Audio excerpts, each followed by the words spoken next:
So far, based on what we've seen in the pattern of day 1 and day 2, most Fredrins do go into the jungle just so that you can have your presence and at the very least be the shield for the rest of your team. But I think Echo, the fact that they're banning out the Lapu Lapu, they want to protect their backline as much as they can to ensure that nobody really gets in too deep on this carry.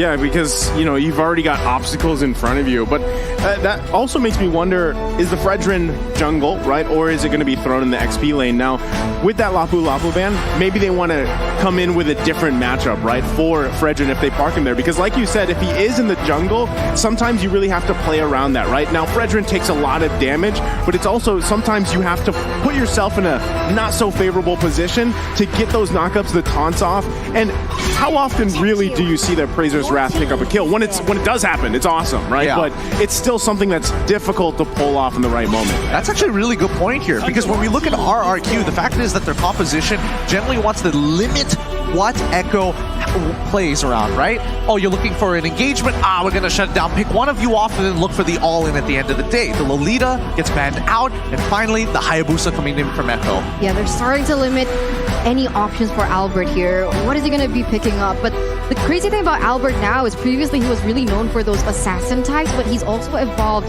in case he wants to onto those tank or even fighters in the jungler. So with this much CC from the Eve, do you think he could pick up someone like the Martis? Honestly, I think it would be really, really disrespectful if he locks in Lancelot and plays Call TZ skin and wins this game. Oh, I'd like Think that. about that for a moment. That would be ridiculous if he pulls that off. A bit upsetting, of course, but the Yuzong going to be locked in. So I think that gives us our answer where the Fredrin's going, right? Fredrin jungle.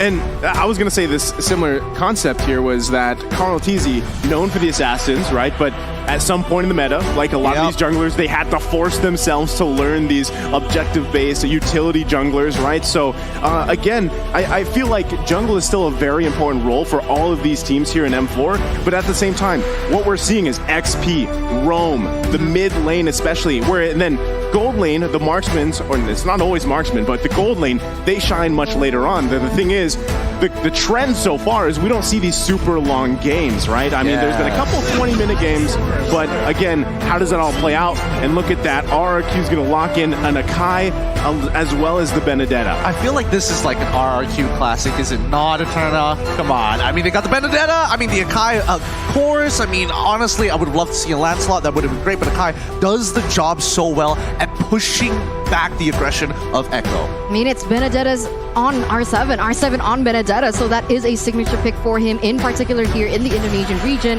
And now, what is Echo gonna, sum this up with? Because I really like that Yuzong pick initially, taking it away from RRQ to choose because they had a really strong backline in that heave. And as a result, they are gonna be picking up a CC hero here in Kufra. That's really interesting. I was thinking maybe some way to combo with the Eve, some way to kind of disengage. I was thinking Atlas. I was thinking Atlas as well, maybe even a Lolita, but Kufra I think is an interesting blend of both, right? It's still spatial denial, but the playmaking capabilities could be the difference in this game. There you go. The two final lineups coming in from RRQ Hoshi as well as Echo Esports. Who is going to come out on top, as they have brought very distinct, different type of playstyle in the way that they drafted and their composition-wise. Yeah, and honestly, if they want to be playing for the later stages of the game, that's absolutely something that Echo can do. However, as we saw in our previous matchup of RRQ Akira up against the Valley, that Claude can make all the difference, including that Benedetta with a Petrify. So let's jump right into it. The Land of Dawn awaits us here, as one of these teams are going to be walking away feeling real good about themselves. Is it going to be from the Philippines or Indonesia? Take your votes and your guess coins out now. Let's go. Coming into this first game here between two of the giants of their particular regions, we see that Benny Cutie is actually going to start off with helping out Carl TZ in that buff, and therefore he is going to be able to rotate quite faster than Albert. Whoa. What's going on the top side here? We see the Kufra actually looking for it, and he hits it. Yeah, he's going to find Skylar here, but BMI's out. Should be fine. Vin now there to help him too. So, and this is the thing, right? Where do you park these roamers, JP and Vin, to get the most of value out of it, right? Because at the same time, XP lane, that Benedetta-Yuzhong matchup, that's going to be more so interesting how they develop into these objectives, right? Especially the first turtle and where that first kill can be. And it could be up here. And that's the focus, but it's Lemon, though. Sanji forcing the flicker out. He flickers in. Sanji with the first blood. I mean, you could see even from the beginning of the game that Sanji was really pressuring Lemon there in the mid side. Lemon is known to play really aggressively, and this time around, it actually put his team in a disadvantage. Yeah, this is great for Sanji as well. I mean, he's already got the mystery shop, so he's going to be accelerating even faster. Luckily, at the very least, Lemon only loses a bit, but now the catch comes through. Oh, that's going to be tough, but they do get the flicker out from Vin, so that's a nice pickup, right? Because he doesn't have the Divine Judgment just yet, but still, with that being down, this should make it a little bit easier to grab, or at least contest that first turtle. Right now, Albert already going into that bottom side, looking for the pressure because the turtle is going to spawn in under 5 seconds, and that's exactly what they want to do. They want to set up first, and even in the top lane, it seems like Skylar might be having a little bit of a hard time with the early game damage that Carry has. Yeah, I mean, it's all about, like, the timings, right? Level 2 is when Carry starts to get really, really good, but now they've already locked down Albert. Let's see how it goes. Okay, they're going to force this one. Turtle still going to be focused. One Retribution comes out, but it's focused by Carl TZ, able to secure it. And now they're still going to be focusing on the target as Albert falls here. So it's a turtle and a kill for Echo. 100% worth it for Echo there. I think RRQ Hoshi, they went a little bit too aggressive. They did set up first, but unfortunately, at least they couldn't have gotten a trade because Albert missed his Retribution. Yeah, but it's one of the... Hey, it happens. It happens. But for now, Echo is going to be in the lead, and they're going to take their time with this. This is going to be a very slow roll considering the composition overall. 1,000 gold though. Relax. Relax. The table didn't do anything to you, Eterna. Don't abuse the table. The table didn't do it. I'm sorry. I'm getting very passionate about this game.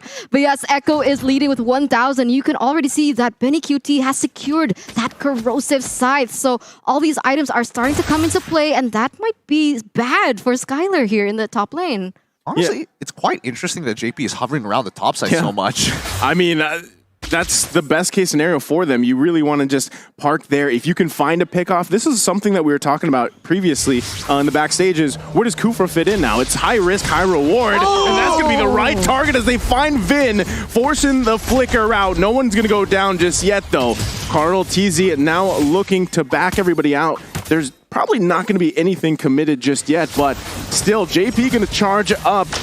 Do they go in on this top side? But for now, disengage. Yeah, they have to. 25 more seconds until the turtle comes back up. I mean, the proxy of the waves started by R7. They don't want that to go to waste, but he's not going to get caught here, right? No, definitely. He's R7. He's got a brand to keep. Hopefully. Hopefully. Still sweating here.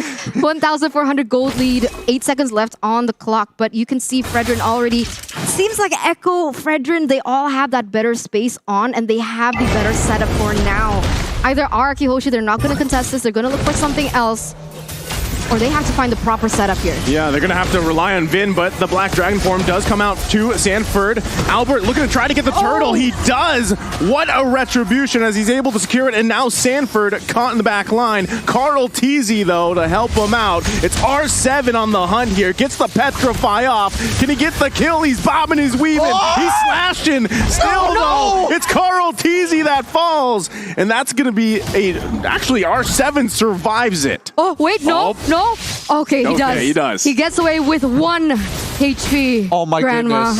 I was about to throw up there. Literally about to throw up, and I could definitely see it in Eterna's face. If that Appraisal's Wrath went through... Yeah, it was close, man. Very different story. However, I will say that RRQ, their win conditions in a 4v4 comes down to whether or not Vin is able to find that pick. Oh, no. JP. Again, Skylar, will he be? He actually doesn't even need to use the BMI, but now Sanji up here too. Vin gonna have to back off, does not have the Divine Judgment. Lemon, though, gonna take the real world manipulation back, and now forces them to disengage. It's a cat and mouse game here in the top side. Does not end. It really does not end. Both sides not trying to not give each other that space, and I think RRQ need to unlock Skylar from this gold lane. These are strong 5v5, but 4v4, it's really, really awkward when you don't have that damage. You're depending on R7 and Lemon, who are, especially with the heroes that they're using, aren't known to 100-0 people this early on in the game. You gotta say though, like Skylar, as much as focus has been put on him from Echo, he's doing a great job. He hasn't died, right? And he does have that Purify able to help him out here, but still, so far, with as much attention as being put up there, this is best case scenario for Skylar. He's still able to farm up, do at least decently well in that lane, and then hopefully transitions later on. Again, Vin really hasn't had the opportunity either to find the divine judgment he's looking for. So this could be it. Conceal play gonna come out. Flicker comes in. They find CarlTZ. That's gonna be a kill under the turret. Looking for another, but JP gonna charge up and not commit. The turtle has spawned though. So now does RRQ look to take the turtle here with CarlTZ down? Doesn't seem like they want to. They have a man advantage though, so it should favor them in particular. But look at Benny Cutie. He is so focused on those objectives. He's gonna get a tower on the top side. But oh my god, Albert! They're gonna find Albert here. Quite a few combinations coming out. Albert gonna fall, but look at the damage from the Electo. Final blow! R7 gets Sanford. It's Skylar that grabs the kill. Benny Cutie on the backside. He's in misplaced. Benny Cutie though with a play before he goes down. He's one hit away. Wait. Benny Cutie survives. Oh, 2 for 2 for now, but that was beautifully done by Echo. Okay, they did have a lot of casualties, but they are going to be able to force and push RRQ off this next turtle and even perhaps take it for themselves. The pressure is on. Did QT just first item Wind of Nature to survive that with 1 HP? We're gonna have to check the items in a little bit. There's just so much action happening across the map. It's hard to keep up with it this time. I mean, there you go. Items. Oh my goodness. Wait, having a look. Has it. Yeah, he has it. Second item already gone, yeah. but he had the corrosive side, which is actually really important here, because if he did not have that corrosive side, Skylar would have easily just walked away from the fight. Man, that is such a clutch moment to have that too, and just the way that all played out. Again, Benny Cutie able to grab that early kill does set him up here, but Skylar still, right? He's managed to grab 2 himself, so those marksmen, those gold lanes are really going to pop off as we get into the further part of the mid to late game here. Oh, I will say that Skylar has a bit of an advantage with the golden staff, but until we see the man, the myth, the legend, Benny QT get one for himself, that's when he's really going to show his stuff here. Oh, Vin is just waiting to see if they can. Both real-world middle agers come down, but look at the damage from Sanji. Able to grab a kill, Lemon falls. CarlTZ on the backside, though, now on the hunt for Skylar. Pokes him a little bit, but not able to commit. The taunt's there. Vince could be in trouble here. JP... he's actually gonna survive, so doesn't have that follow-up they needed there. No. 2 of the members from RRQ Hoshi, they weren't focused on that. They were trying to get objectives in the top and the mid lane, but now RRQ Albert, he could be in trouble as Echo once again getting another tower in that bottom side. Again, the slow roll, this is what I was talking about. As soon as Echo was able to actually get that lead, they're going to slowly start bleeding RRQ out until they have no more resources left. And it's going to be highly dependent on Skylar to try and get to that game. But the later stages, yeah, look at this. R7, again, I'm not even worried. Look at the Classic just going at it. An absolute OG, naturally with his own mechanics, gets out of the situation. But yes, Echo is playing for late, and that's where we have to keep our eyes out for. But even then, Sanji's already popping off with that damage. I mean, he doesn't even have any damage items per se, right? He has the frozen, the Ice Queen wand, and he also has the Enchanted Talisman, so more cooldown, more to utility. But even then, the damage already felt, and even Lemon was taken out before that. So very well played by Echo in terms of that team fight, as now both teams are going to start centering and focusing on the next objective, and that is going to be the First Lord. Well, I don't want to be that guy that said, you know, Lemon's taking all that damage and died, but that was kind of on him for the most part. Well, I mean, either way, both teams here in a good position for this First Lord. I think it's just going to be juggled around a little bit as both teams do the Lord dance, as we've seen many times before. But still, there's the golden staff pickup for Benny Cutie here. So if he can get in that range that he needs to be, this could be a very bad position for RRQ to fight in. I agree. But on the flip side here, we can see R7 already clearing that top side, putting a little bit of pressure, as here JP misses his ult. JP's going to miss that, but Albert poked a little bit here. Black Dragon form gonna come. Who does secure the Lord? It's gonna be Carl TZ with the Retribution. But on the backside they go. Electro final blow. It's R7 that falls. Benny Cutie though, and Sanji. 2 down for RRQ. Carl TZ still in the chase to push him out. And now the eyes are set on the tier 1. It looks tough here. I mean, the fact is, Echo is playing as a 5-man unit. RRQ just one man, just a little bit late to the party, and even Skylar just struggling to find the opening to get into that middle, get into the middle of the fight. So they're just cutting their losses for now. Oh my god, the pressure coming in from Echo. Now they're focusing on the mid side. They're trying to clear the waves as fast as they can because they have a Lord to cover here on the bottom side. Carl TZ gonna take away that red buff as well. This is looking quite chaotic for RRQ. Oh, Albert gonna get caught here in a bad position. He's gonna heavy spin, try to get out of there, pushing Carl TZ into the turret. Able to grab a kill himself. Albert with a pickup. They lose that turret though. Does Echo press this situation here? JP gonna jump in, finding Albert. Rear world manipulation gonna come down from Lemon, forcing Echo back a little bit here. Black Dragon form committed. It's Albert 1 hit away as he goes down from Benny Cutie. No Lemon way. falls 2. JP into the deep of the base, but R7 with a massive play. Electo final blow committed as 3 fall for Echo. Oh my god. Oh, What was that sound, Gideon? what a I mean, there's just so many moments. Gideon sound. It's still sorry. It's just the ad libs at this point. But like Benny QT, when you see somebody get to that level of attack speed, you don't get to see people survive it that often. No. I mean, just look at this. Albert, he dies. You're expecting that. Lemon dashes 1 time forward, takes 12 auto attacks and dies instantly. And look at this, Vin also taking so much damage, but this is the masterpiece. R7 able to deal out so much damage there in the bot side, and even buy enough time for RRQ Hoshi to kind of recalibrate themselves into this next part. But we're going to take a little look into the items first. Looking at R7 right now, he's currently 3 items. And I think he's building into a Malefic Roar for his 4th. Looking at Skylar, he's in a good position with 3 items in and of itself. But if we're looking at supports, that's the big difference here. Because with the supports, they're building as tanky as possible, but Immortality makes all the difference for a Kufra. Yeah, I mean, I gotta say, the question about Kufra, you know, where does he fit so far? Because he's kind of, in a way, that hero has fallen off a little bit. But so far, JP's doing an amazing job at really finding the setups that he needs to, utilizing the Kufra here. Especially, I mean, with Sanji setting up those perfect real-world manipulations so far, Lemon's doing it too. But the thing is, I haven't seen Vin just yet exactly find the mark he does. He has the 7 assists. He's finding targets. But if he can cancel out Sanji, that's going to be a huge play for RRQ. Okay, that's a good disengage. Nobody is going to, bite the bullet for now. And I think RRQ also understands, like, yeah, we're slightly behind, but it's not the end of the world. Sure, you want to have Lord? Fine, we can defend against it. Their high ground should be enough for this. They don't have the real one manipulation, but a flicker 4. A flicker comes out. The blazing duet from Skylar. But Vin could be in a bad position. R7, though, keep an eye on him. Looking for an angle here. Electo final blow with the Petrify going to come out. He gets canceled a little bit here. Sanford still up. R7 gonna fall to Sanji, and he's still going as Lemon gonna be the next target, able to survive, but they might chase him down. He's slowed with the flicker in from Sanji to clean up. My god, 3-4-0 trade. Echo gets the Lord.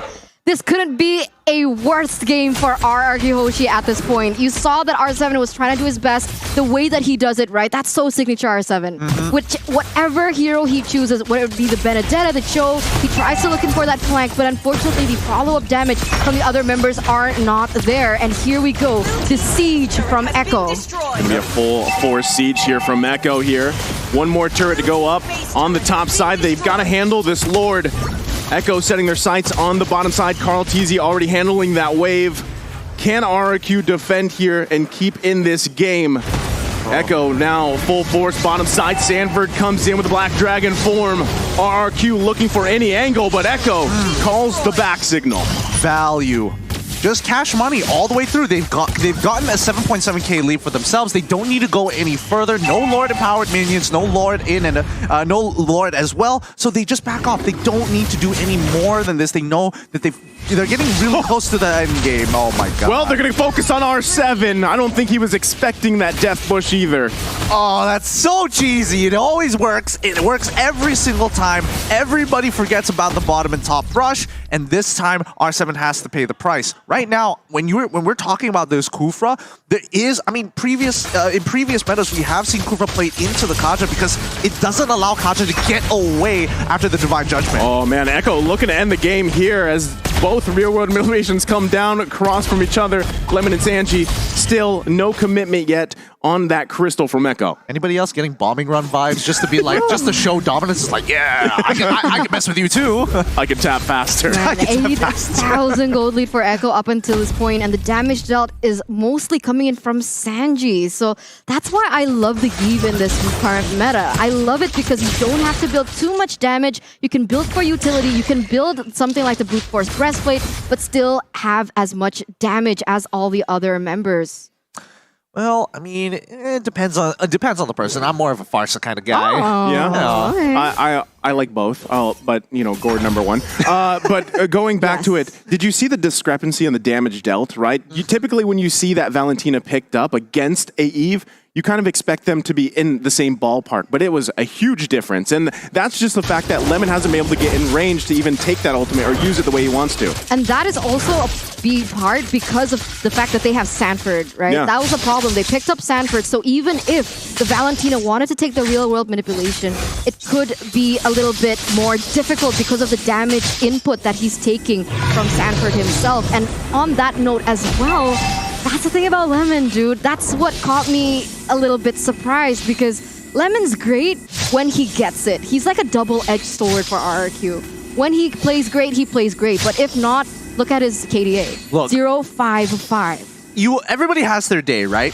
Knowing Lemon and seeing his career over many, many seasons and many, many M series. Oh god. Oh man, R7 gonna just be deleted once again. Death Bush, but this time in the mid lane, Sanford forcing everybody back. The Black Dragon form, and just like that, Echo grabs himself another Lord. Oh, that's so brutal. This Kufra is just getting so much more value than I was expecting. I feel like now is the time to respect the Kufra. Prior to this, they should have absolutely disrespected JP. Like, what was he really going to do? And the fact that they did have R7 on Benedetta, maybe they could have made some play towards the mid lane like Takashi did against the Valley. So that's what I'm hoping to see. But right now, Echo, they've got all the marbles in their court, and they're just going to slowly lob them down one by one until this crystal breaks. Look at JP charging up once again. Not going to commit to that, though. Lord here in the middle lane of the base of RRQ. They're going to set it up. Lemon with the real-world manipulation. JP going to go in, finds a couple of targets, but has to get out of dodge as well. It's Albert taking the brunt of the damage. It's R7 that falls again, though. Echo still pressing the situation here, looking to end the game as Vin falls and they find another. Benny Cutie free-firing in the backside, and now it's going to be the crystal worked on. Echo takes the game against RRQ. Clean from Echo from the Philippines. That was so beautiful to watch at the end. The damage coming in from that carry was just so terrifying. It was disgusting at that point. It is. You can literally see the light wheels just overlapping each other because there's so many auto attacks. Sometimes there's two in one. You never really know. But don't worry, RRQ fans. One loss doesn't mean the end of the world. Nobody gets knocked out. Don't worry, Eterna. No one's getting knocked out. If you heard the fist bump on the table, that was Eterna.